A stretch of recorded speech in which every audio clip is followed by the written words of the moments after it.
Good morning, everybody. Here is the Irish Sports Daily Morning After Recap Show. I am your host, Greg Flammang. As always, hopefully everyone is coming here in a good mood after a 17-point victory over the number 16 team in the nation on the road. We got people filing in. I'm going to throw this up from Pat O'Doherty. Can't wait for this show. Always great Sunday morning listening. Go Irish. Thank you very much, Pat. David Knight says, good morning, sports fans. Good morning, David. Jason Warnock says, like these Sunday morning shows. I like them too, Jason. Thank you very much for being here. We're going to throw up Brent Smith. Greetings from Monterey, California. All right, Brent. There we go. Monterey. So it's an early one for you as well. So that's awesome. Thank you for joining the show. Really appreciate you being here as people will continue to file in. Good morning. I know there's frustration with Tommy Reese, and I share that, but the decision to give Estime the ball in the first play was very smart, showed trust in him, and got off to a great start. That's from Adrian DeVore. Adrian, I agree with that. They didn't lie about the fact that they were going to lean into him, right? They said they were going to. They said they were going to put the ball in his hands and they were going to ride him, and they did not lie about that. So that was very good to see. Thanks for joining, Greg Lisman Jr. Good morning, Greg and Notre Dame family. Good morning, brother. Thank you everyone for being here. And if this is your first time, hit subscribe button, hit the like button. Right, we want to keep the show going. And one thing we got to get going is the notification bell. Want to hit the notification bell. So you're alerted when the show starts, right? So if we do if you're not on Twitter, if you're not following along, and we start a live show, so me and Jamie are going live every week, usually Tuesday and Thursday. So, it lets you know, hey, we're live. So you want to tune into the show that way. Also, we're going to get our own Hit and Hustle podcast. We're going to do a pod feed that's going to go out. So people who want to listen, they're more pod people, not visual people watching the show, then you can do it on the pod feed. So we'll stay tuned for that. We're going to put that out there. Rajon, morning, Greg. Thank you very much.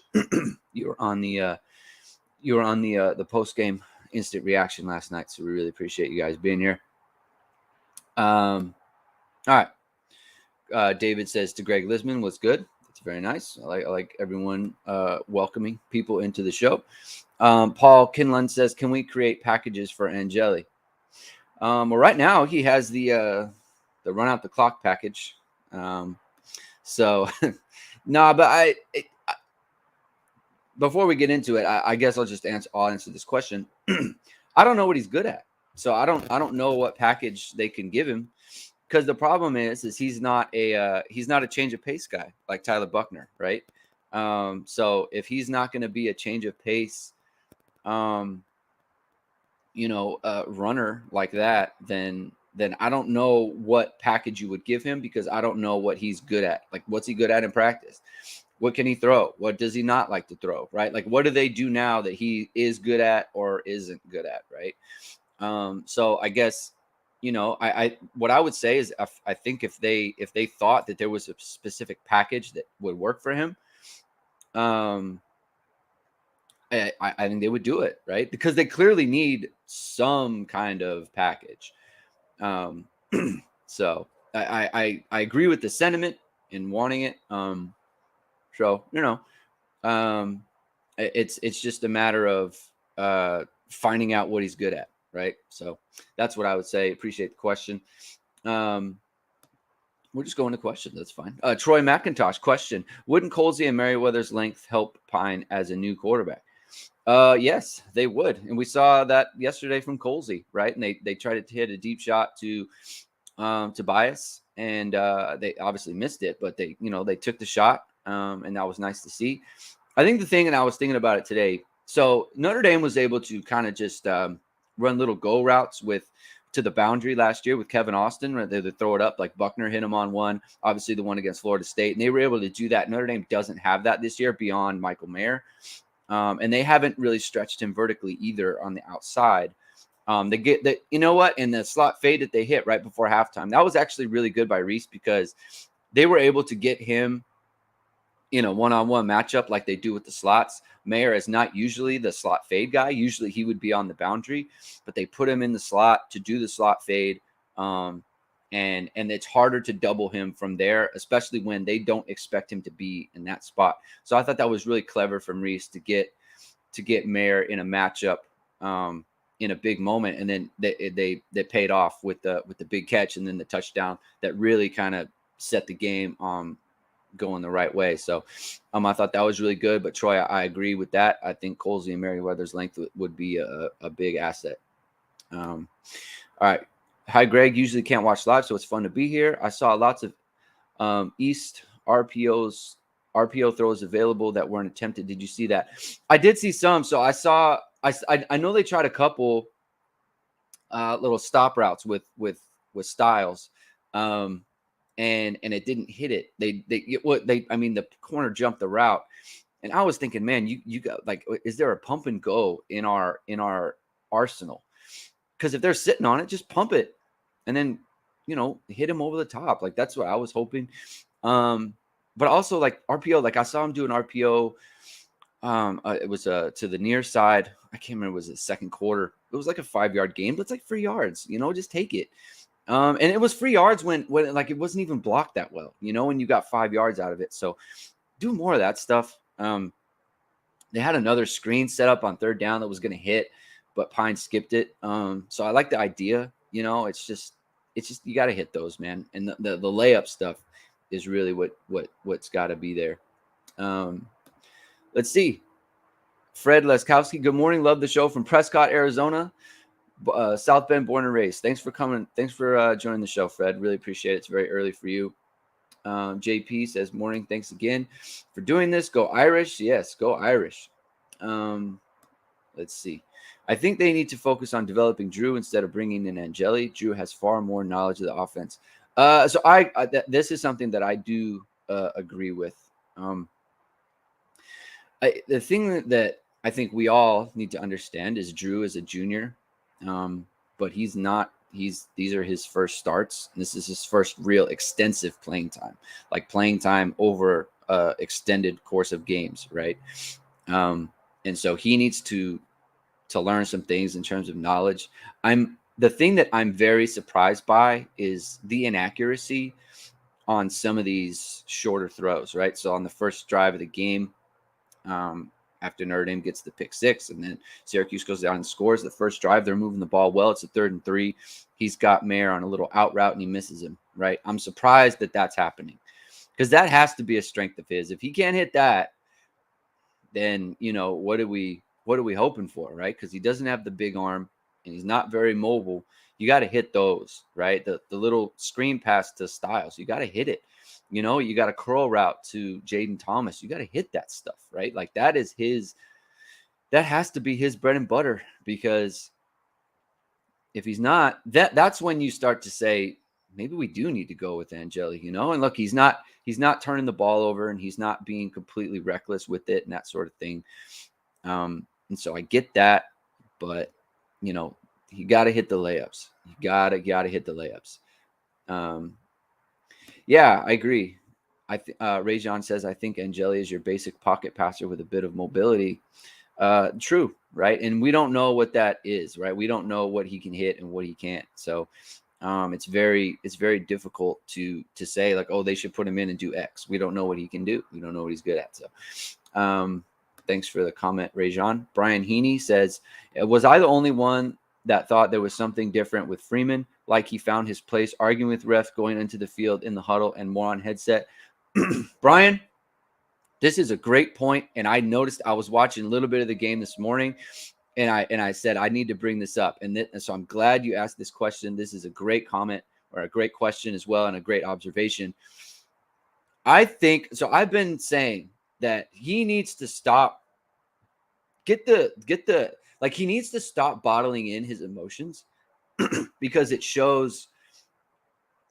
And again, I think it's more of a fan thing that we see this, where he just looks so tense and nervous about what's happening.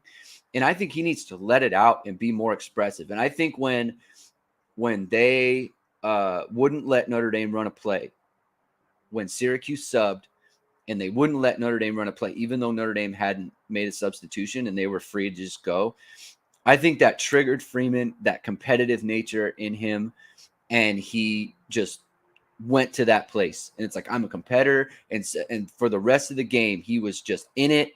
He was, cheering, like you say, going onto the field, just more expressive, being, just showing that competitive nature to him. And that's where I think his sweet spot is. I think that is where it's like, you can be expressive with the team.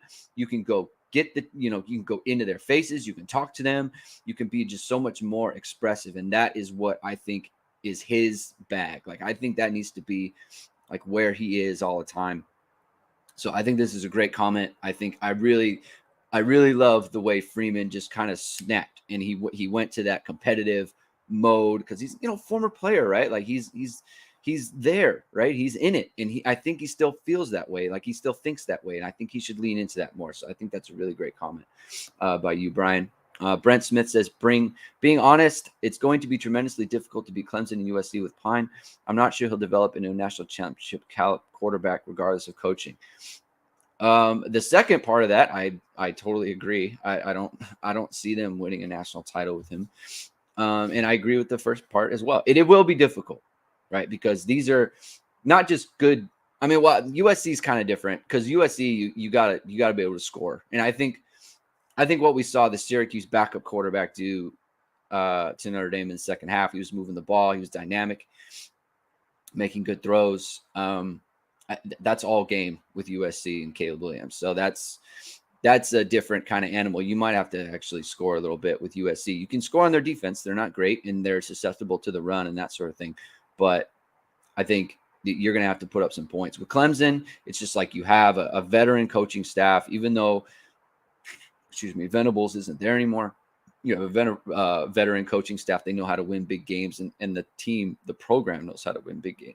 So that's going to be difficult. You do need to you can't just be one-dimensional and win a game like against Clemson.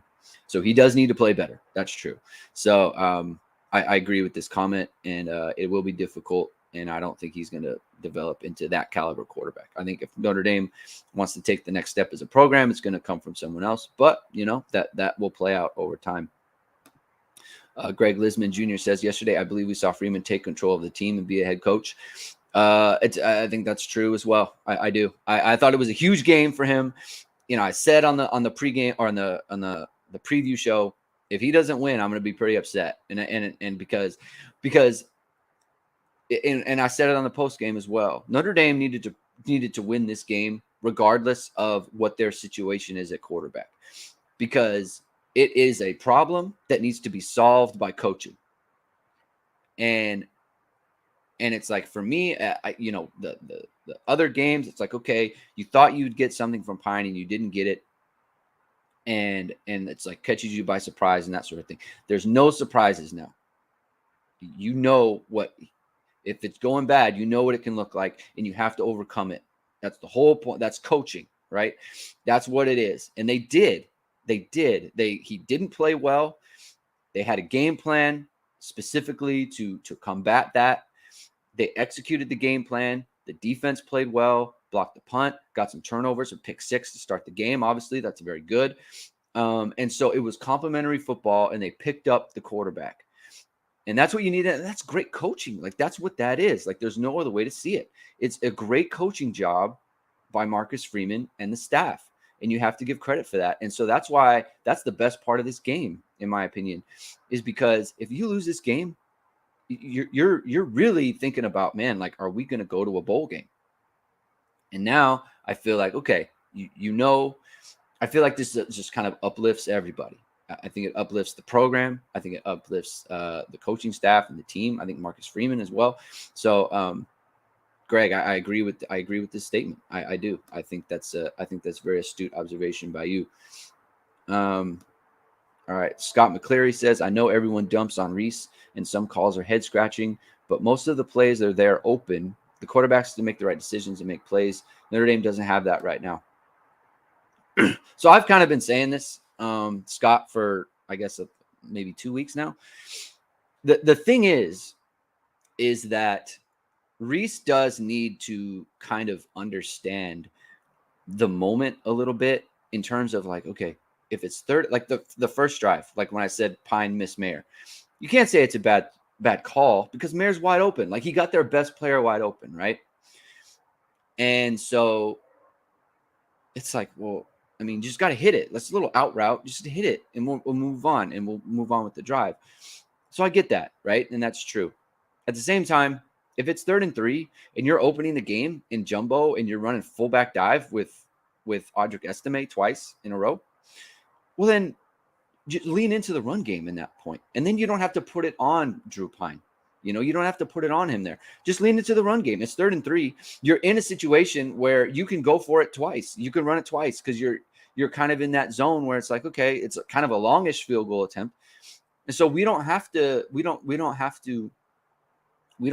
throw. We can just say, you know what, we're gonna get 3 yards on 2 carries here, and we're gonna move on. So that's kind of how I view it in terms of the play calls. Like there were a number of times where it's like you're in 3rd and short, and they're rushing 3. So then call a draw play, like get the linebackers running out of there, because then it's like, okay, now you're on 5-on-3 with our offensive line. You should be able to get that. So if they're going to drop 3, then you need to punish, or drop 8, you need to punish them for that. And Notre Dame wasn't doing that enough. So that's kind of where it's like, but then again, it's not like they only threw the ball. I think they only dropped back like 20 times or something like that. 24 times. Let me check it out actually. So I'm not just talking out of my butt on that. Passing, let's see, 24 dropbacks, right? So you're 20 attempts. Or 19 attempts, I think it was, 24 dropbacks. So that's not, it's not like they were throwing a bunch. So, but yeah, I think the calls are okay, but you do have to kind of realize like, okay, I have a running team and I have this kind of player. I do need to think about what our team is and kind of go from there. All right, let me see. I'm going to just check out some of the comments. Lost his mind. Yeah, I agree with that. Oh, there are so many. Would you take the Del Rio kid in the portal if possible? Man, I'll tell you what, that kid could spin it. He that one deep ball that kid dropped. I mean, that was a moonshot across the field too, like to the field side. That was a great pass. I was like, man, thank you for dropping it. But my goodness, that was a great ball.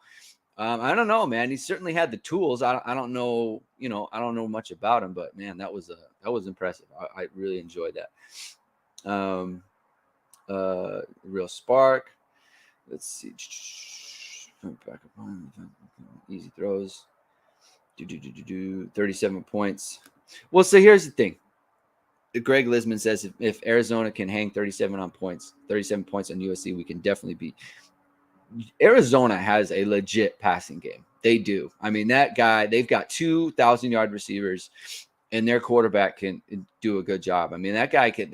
Arizona's offense is legit. Their defense is garbage, but their offense is good. Like they do something that Notre Dame can't do. They can't throw the ball like that. I mean, the kid almost threw for 400 yards yesterday, right? So that's the thing where it's like, USC is bad at the thing that Notre Dame is also bad at. So that kind of freaks me out.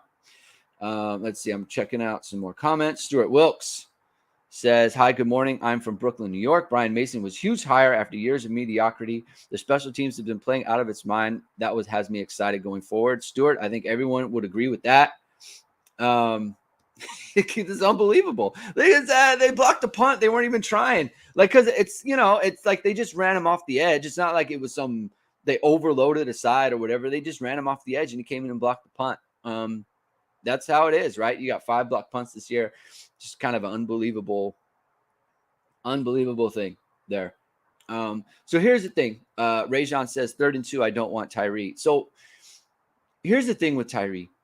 He needs space. And I think no player is hurt more by Buckner going out of the lineup than Chris Tyree, because he needs safeties and defensive ends to be keying on Buckner and have him on their mind.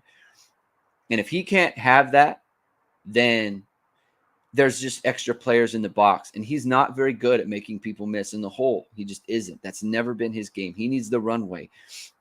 And he's not going to get the runway because Pine is not a mobile guy. And so if he's not a mobile guy, then he's never getting that. He's never getting it to where it's like there's you get through the first level and then you're free. It's just not going to happen. And that's what makes, Estime and Diggs so much better, because the Estime could just run through people, and Diggs is good at one little wiggle and then getting by someone, and that's not Tyree's game. So, it's kind of unfortunate for him, but that's just the way it goes. All right, David Knight, thank you for the super chat. I really appreciate it. Is Tyler Buckner's real problem experience? Tore an ACL as a sophomore, fantastic junior season, COVID senior season, spot duty behind Cone, now another injury, tough road to hoe. Yes, I do. It's a problem, and the worst part of his injury is, at least because, so you could say to yourself, this season, it's like, at least, like, if Notre Dame was 5-3 with Tyler Buckner right now, that wouldn't be great. But at the same time, you'd be saying, but he's getting all this experience, and then he can build off it next year, right? He doesn't even get that. He didn't even get the experience. And now he has to sit, and he can't practice, and he can't do anything. He can't throw. He can't do any of that stuff. That is the thing. It's like, man, he just hasn't played a lot of football. And now he's still not playing a lot of football. Like, he needs, more than anything else, he needs to be playing football, even if it's like just in practice. He needs to be playing, and he can't. And that's the worst part of this for him. So I think it's a fair question and comment and that sort of thing. It's like a real bummer. There's no other way to see it. I'm just going to go through some more comments here. Let me see. All right. Greg Lisman says Dino Babers spoke the entire Notre Dame game plan against Syracuse in the press conference earlier in the week, and that's exactly what we did. He did. He called it. He said they're gonna run it at us, and he was not wrong. He told no lies. He did. That's just Dino Babers, man. Oh man, stay forever. He's like the Clay Helton of coaches at this point. We lost Clay. Godspeed Clay, and now we have Dino Babers, who is just a whipping boy for Notre Dame, and it's always fun to have, right? Oh, Aaron Stack. Fun fact: I coached Mason in high school, 2005, captain for us. All right, then, thank you. You obviously you taught him numerous things, because he is here helping the Notre Dame football team block punts all over the place. Dropping Dime says, imagine if Buckner had this line, not earlier, the earlier line. So, right. So yeah, I mean, Tyler Buckner with this offensive line would be a real problem, the way they're running the ball, because it's just like, there's the threat, right? That's there, and they have to worry about it. And you can't just send safeties just sitting there like that. So it's just, it would have been great. It would have been really good as far as the running game goes. Like, we don't know how the passing game will be going, but I think we could pretty much assume that the running game will be doing really well. CFB Hertz says Babers is better than Helton because he manages to put together good win-loss records every once in a while, which turns into a good win for us. That is true. That is a great point. And the expectations are different, right? The expectations are not the same. Whatever Syracuse is doing right now is just okay for that program, and that is good. So, so to CFB Hertz's point, that's absolutely correct.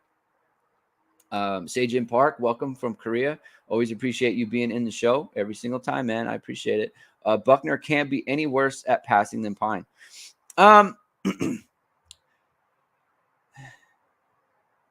I mean, true. I don't know. The pick 6 he threw was that's a pretty big deal, right? It's a pretty big deal. You can't throw the pick 6. Can't have that. But yeah, so I don't want to go relitigate it because if you watch the Marshall recap, he did miss a lot of stuff. He missed a lot of stuff, right? And so there's that going on. That's it was bad. And so it's I don't know. It's hard to say it can't be worse because we watched him play and it was pretty not great. So but you assume he would have gotten better, and with the line too, like that's such a big deal to have the better offensive line. It just like because all this time that Drew Pine has, he could be running, so it's just it's hard to say, but what we saw wasn't the best thing they ever had. Let's see. Michael Bain says, do you think Syracuse wide receiver drops were a big factor in making their offense look bad, or was it mostly Notre Dame's defense playing well? It was a factor for sure. I mean, that's a huge thing, right? I would say the drop that they had, the big one, like the one over the top that I was talking about earlier, didn't really hurt them just because they ended up scoring on that drive anyway. So it's not like it cost them points in that sense. But early in the first half, they were dropping passes and that sort of thing. I mean, it's always a combination, right? Like Drew Pine not being able to hit anything aided the Syracuse defense, right? Notre Dame's got open players, he's not hitting them. So that's always kind of like it all goes kind of hand in hand there. Offense making mistakes always helps out, right? You need that. But I think it was a combination, right? It's not like it's not like Notre Dame was getting good pressure. They constant pressure all the time, and that doesn't help the offense.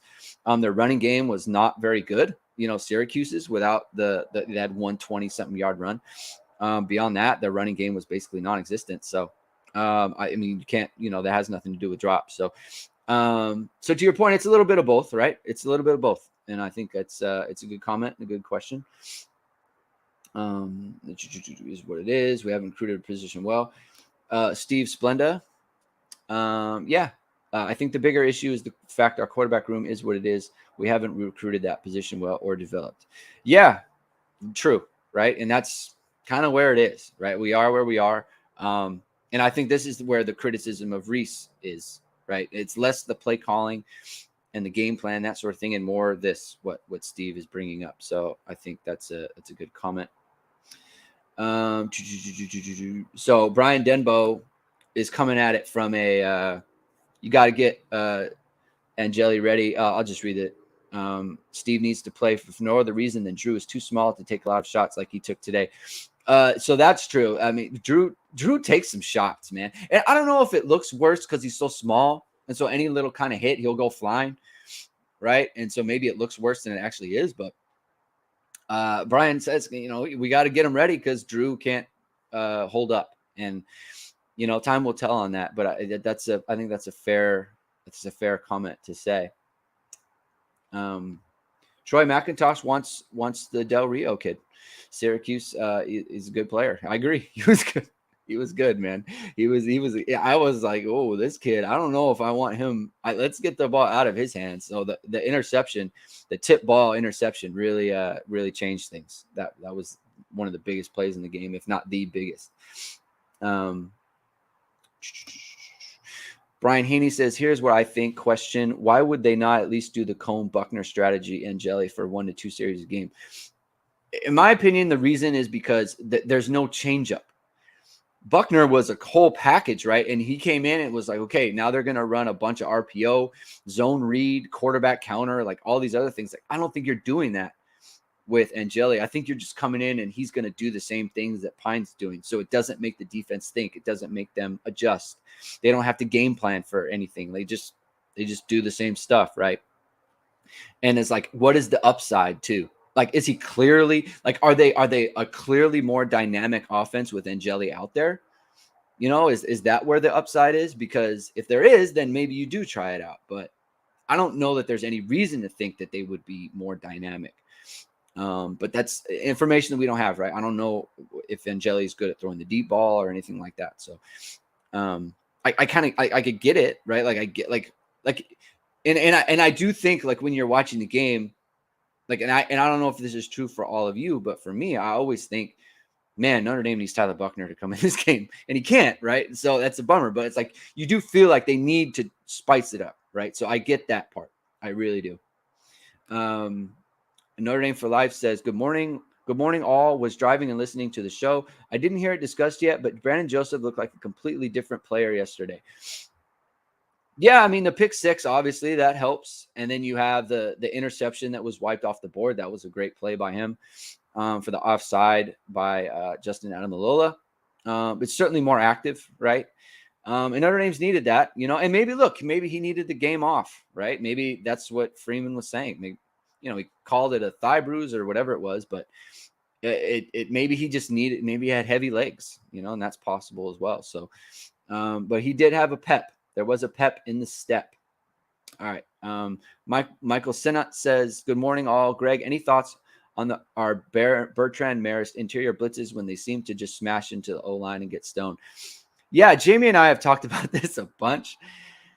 Oh, man, that's just the cross dog blitz, man. Every single time. It's almost comical at this point. And, and when I say comical, I mean, like, it's just that's what you see all the time, just the cross dog. Maybe there's a rhyme or reason to it. Maybe it sets up something else. I don't know. It seems like they could be more creative, but they haven't been. And we just gotta be good with what it is, right? Because I don't know. I agree with you. It's just like, yeah, here comes the cross dog again, and every team is kind of ready for it because that's what Notre Dame does. So I don't know. I'd like to see more. Also nice to hear positive thoughts and not negativity after a 17-point win on the road. Agree. Yeah. I mean, I think I don't know. Mike was open the show yesterday, and I do see where he's coming from, right? Because you feel like this team is so close, and they don't have a quarterback that can actually like scare teams, and that is frustrating, right? You watch the game and you think, oh, like it's there, and oh, you just want it, like you want to just like you want it to be a great situation. It just isn't. But it is what it is, and we just got to deal with it, right? You just got to appreciate, look, when you win by 17, you got to appreciate that stuff.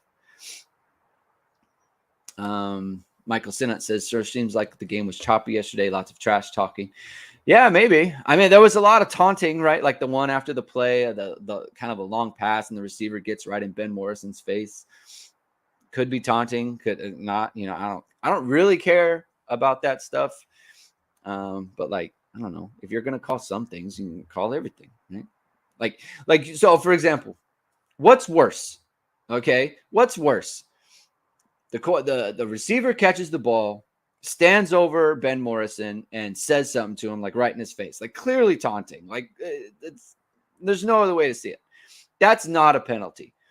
But then when Brandon Joseph intercepts the pass and goes and celebrates, and then all the team is over there and they're going back to the sideline, and Foskey takes his helmet off, and that's a penalty.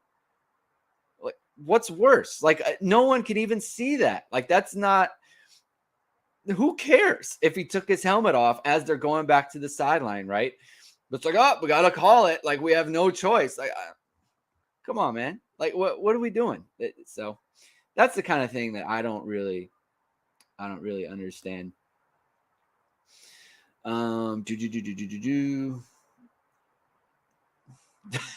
Rachel, does Leofau adjust the ball in the air better than some wide receivers? That was, I mean, it's pretty. It's just popped up in the air.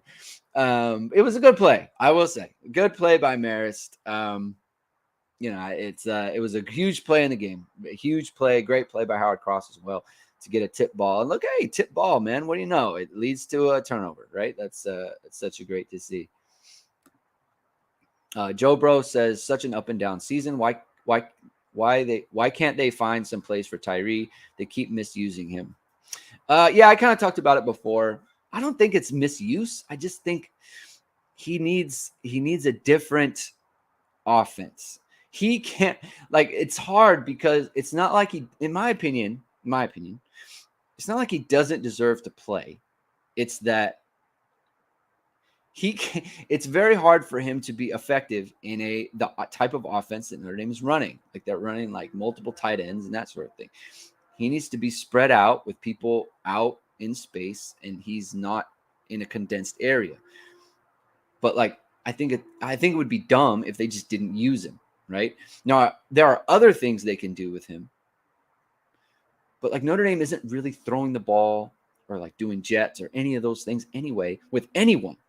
So I don't know. It's kind of, I mean, they have like a few guys, right? Like it's not just Tyree, it's Lindsey, who didn't play because he was sick, but it's Styles, like it's a bunch of people who it's like this offense is not great for what their skill sets are.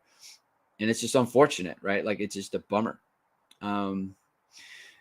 So that's just, I don't know. That's just how it is. Scott McCleary says ACC refs are just plain bad. Woo! They're man, I tell you, they just I don't know if it's an ACC ref thing, right? Like I feel like every conference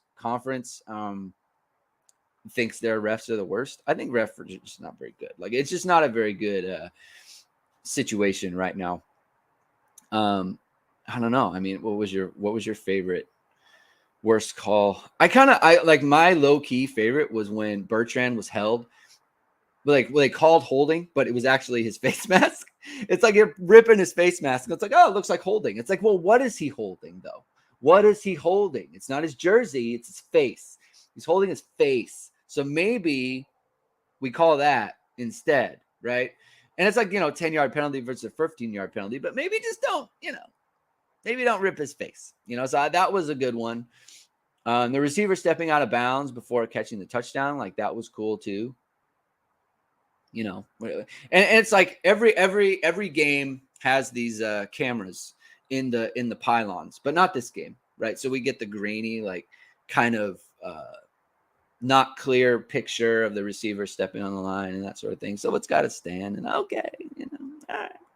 So and then the holding that everyone's talking about, it's just kind of okay. We're just gonna move on with our day with the holding. I might be missing one. Wide receiver out of bounds. Dropping Dime says Morrison got abused yesterday by Syracuse. So Morrison was 2 of 5 against. He got beat on the one touchdown. Let me just check it out. Coverage. All right, Ben Morrison, 2 of 5 against for 43 yards. So I think it was probably that there was 2 plays there that he got beat on. He had 1 forced incompletion, 1 touchdown. I think he had a penalty too. So I think that's what you're talking about. So I don't know if it's abused. He had a tough game. I think it's fair to say he had a tough game. But abused, I don't know. Eye of the beholder on that. Craig D says so much holding. Zone 6 says refs are bad everywhere. You just hope it doesn't cost you that day. Agree. That's a good way to look at it. Zone 6. I'll put it up. There you go. All right, Ed, I don't know how to say this. I'm just going to say Ed. Okay, bud. When Pine stands back there in the pocket with no pressure and doesn't throw it, what is he not seeing? Is he already too late by then with routes having run to completion? I think that's a good point, right? So you do need to be Notre Dame doesn't run like a ton of routes where it's like players running away, especially on like 3rd and short, with players running away from defenders. So if he's not looking at the right spot or where I don't want to say that. If where he's looking is not open, then by the time he comes to a secondary read, the defense is already reacting to them. So I think that's a good point you made. And that's what's difficult. So that's why I think Notre Dame like switch it up. And that's where like play action comes in too. I know people don't like play action on 3rd down, but I think they should do it, especially if you're going to be a running team. They only ran play action like 5 times yesterday. Like you're a running team. Why wouldn't a running team be threatening the run all the time? That's something I don't understand, but I haven't understood it for, a couple years now. Chris Warioka says, like to see a few design rollouts to Pines right. it is true that they do tend to roll him to his left. And like he made the one good throw to Colsey rolling left for a huge play, right? And that was a great throw by him. That was one of his better throws of probably the year, just because you're rolling left, hitting someone running to your left, right? So you got to lead him that way. It was a perfect throw, great catch by Colsey and a good run after. So, yeah, to his right, that would be great. That would be really awesome. Brent Smith says Morrison played well overall. How many balls aren't thrown because he has had great coverage? He had one bad play by lining up in an inappropriately, but I say he's our best cover man. Well, I would say that Notre Dame played the most snaps for Notre Dame yesterday, along with Cam Hart. So I think Notre Dame agrees that he's at least one of their best cover players. Yeah, with DBs it's hard because if they don't throw it or you don't see every cover, right? Like you're in the game for 30 something passing plays, and if you don't see if you're not seeing every single one of that one player's reps, right? So I think he did have a good game. I think that's a good point. He's going to give up some stuff, and look, Gadsden's gotten people all year, right? So it's not like he's a scrub out there. Craig D says screens are there if Notre Dame could execute. Agree. They had one set up, and Pine skipped it. So you got to hit those. Got to hit those. 12 versus 21 comes down to having fastest player on the team on the field or Evans, who they don't throw to. Go back to two back with lots of motion, like versus UNC. Yeah. So I don't understand. I don't know the two back thing, and it's not like Reese will answer because it's a schematic question. So he's not going to tell us the real reason why. I mean, obviously, if you're leaning into the run, you want to, you want a bigger player on the field, right? Like I get that. But I just feel like there's just like you're threatening them in a different kind of way in two back, right? Jamie's the one who checks all that stuff, so we're gonna have to wait for his write up on that on Irish Sports Daily. You're gonna want to look for that over the next couple days. But yeah, it's just to me, it's more dangerous to have either Estime and Tyree out there or Diggs and Tyree. But at the same time, maybe Notre Dame sees it more effective to be in 12. And they obviously do. They're in it all the time. So, oh, all right. Let's get like an off-topic question. Aaron Stack, what's everyone downing for victory breakfast? Me out of syrup, so pancakes with peanut butter and honey. I recommend. All right, Aaron's going with pancakes and peanut butter and honey. What's if anyone wants to comment on their victory breakfast? Let's hear it. Mike McCarthy says 14 personnel was awesome. I'd like to see that more in the red zone with play action as well. It certainly worked on the touchdown to Jaden Thomas, and I agree with you. That could work, right? It could absolutely work, especially when the defense is going to be keyed so hard on the running game, right? So I think there's definitely something to that. And Notre Dame hit that for a touchdown. So good on them. What does that say about David Knight says, what does it say about Barnes and Riley if Morrison and Mickey just got to campus and they are already seeing the field?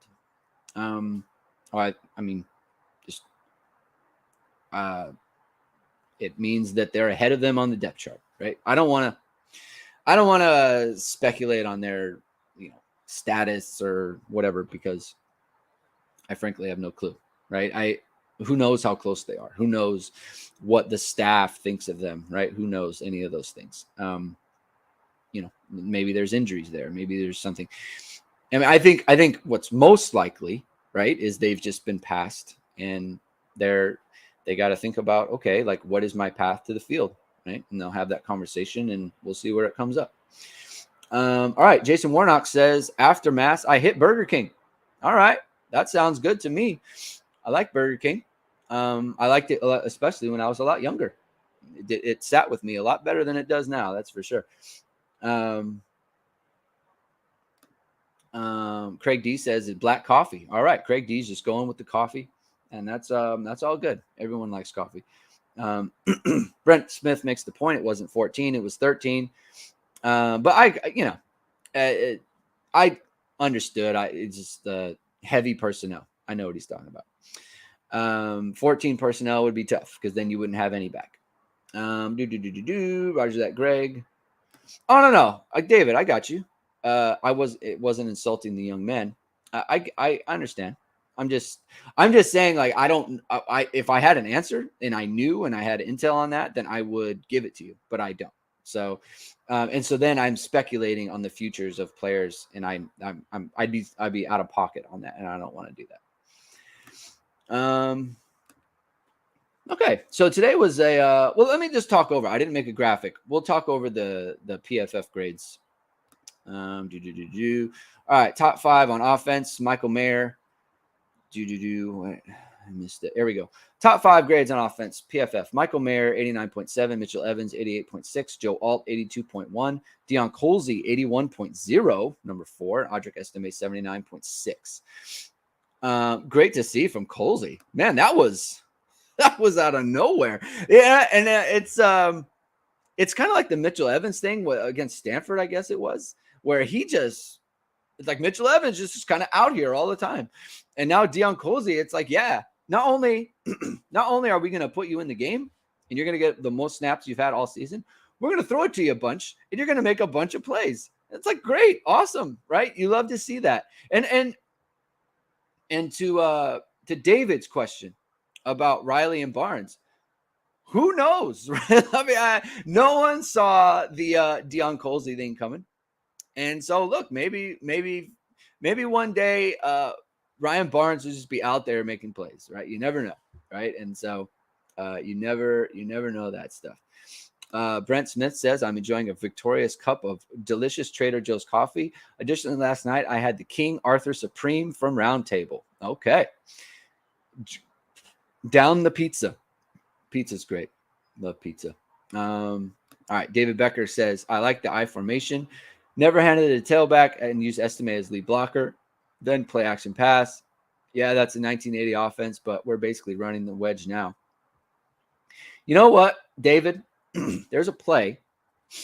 Go to the I guess it would be the 1993 Cotton Bowl. The second touchdown of the game. Notre Dame fakes power out of I formation. And Jerome Bettis catches one down the right sideline for a touchdown. Go look it up. It's on YouTube. I believe it's in the third quarter. It's in I formation. They fake it. The safety thinks Bettis is going to block. Bettis runs right by him. And I think that's what you're talking about. And they should do it, and it'll work. It'll work for a touchdown. So, yeah, I like your comment, and I think it's fine. 1980 offense, it's coming back, man. Everything's cyclical. Look at the NFL right now. Running game. It's everywhere. All right, let's see. Mike McCarthy. By the way, shouldn't you be like coaching the Cowboys right now? Colsey was great. If he Styles and Tobias can lock up the 3 wide receiver spots, that would be great. It's nice size, right? But I think Jaden Thomas, man, he's having himself a nice season. And you know what? On the route that he ran, and I'm going to put this on Twitter too. The route that he ran to force the passing completion, very good route, right? Stutter step, stems back inside to get leverage on the DB, and that forced the DB to grab him.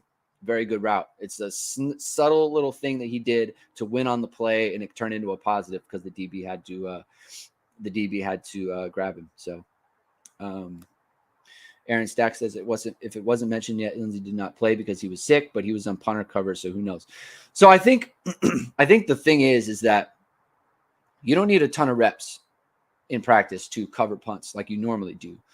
But if you weren't in practice with the game plan installed because you were sick and Colsey got all those reps, well, then that's how it's going to go in the game, right? They're going to give those reps to Colsey, who repped in practice. So that's why you would see someone on like punt team, but not like in the offense running the play. So yeah, JP, there it is. Lindsey was sick during the week.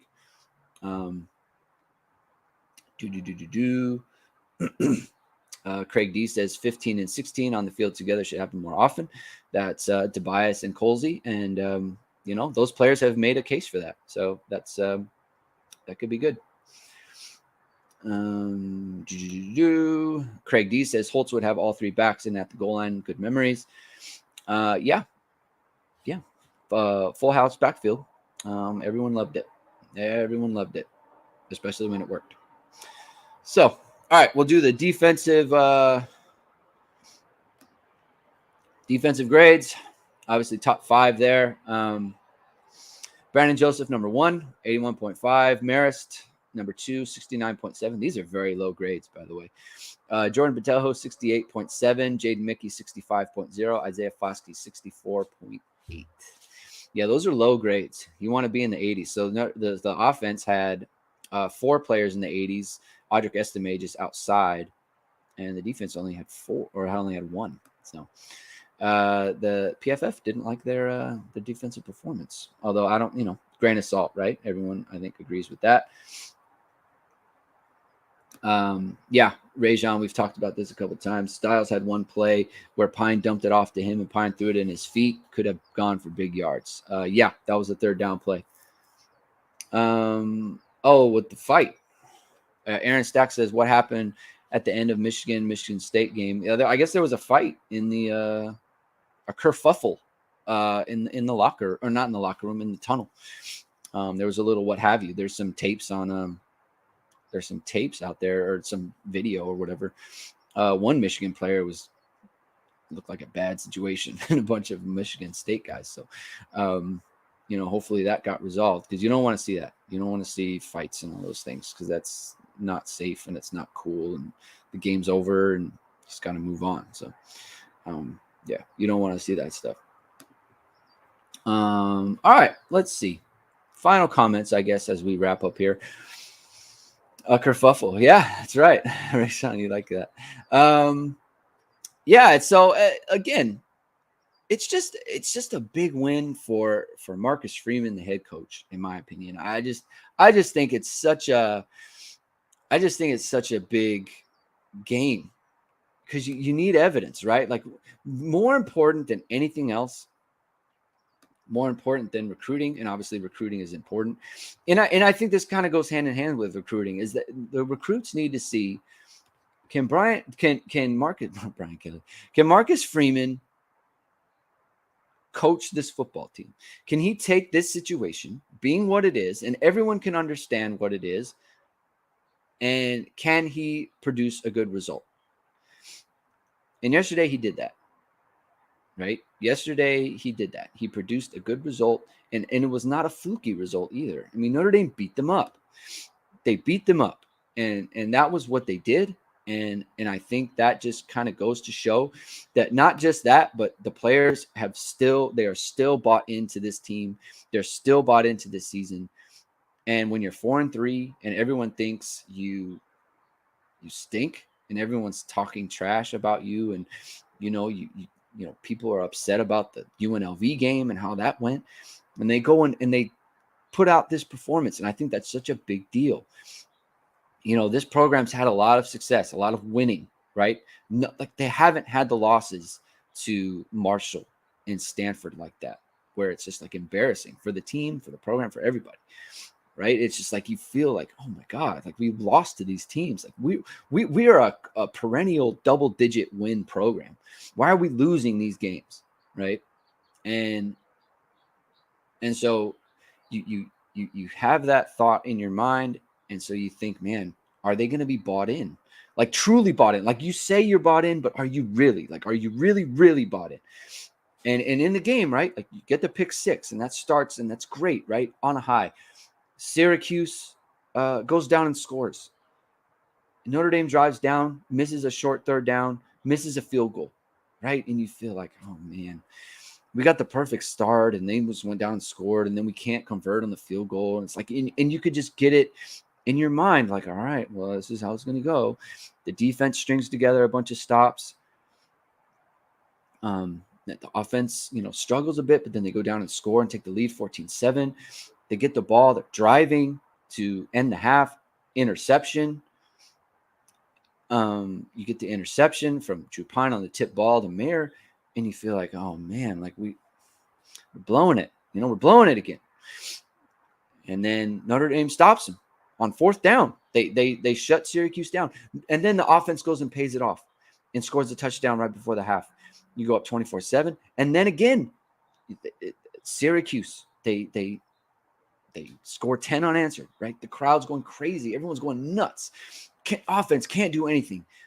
You punt to them, and then Cross tips the ball. Maris makes the play, and then the offense goes down and pays it off. And it's like there was adversity within the game, with a season that's with a bunch of adversity tied to it, and they came through, and they did it, and they ended up blowing them out. And I see that's just a huge thing for the program. It's a huge thing for Marcus Freeman, and that's what has me so excited this morning, is that we saw Marcus Freeman out coach a guy, someone who's been a head coach for a really long time, and he just did it. He had his guys ready to go, and they went out and whooped them. And I think that's a great sign for the team. I think it's a great sign for Marcus Freeman. It's a great sign for the program. And I think recruits will see that. I think recruits can say, like, hey, that was legit. That was a real win right there by Notre Dame against a good team. That they were underdogs going into the game. You're underdogs going into the game. You win by 3 touchdowns, and it could have been more. Could have been more, right? So I think all signs pointing up today. And so, and then you got Clemson, right? And hopefully these good feelings stay the same. Clemson's obviously going to be a huge game. And I think, Notre Dame winning yesterday, I think, allows for this next week to be a big one.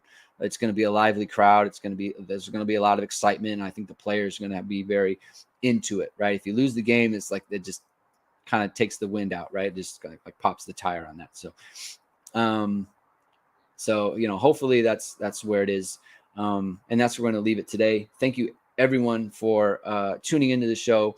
I really appreciate it, as always. I love doing the show. It's my favorite thing to do is just talking to people who, like, we don't even need I don't need like a template, or I don't need anything. People just come into the chat. We just rap about the team, and I love doing that. And so I really appreciate everyone being here.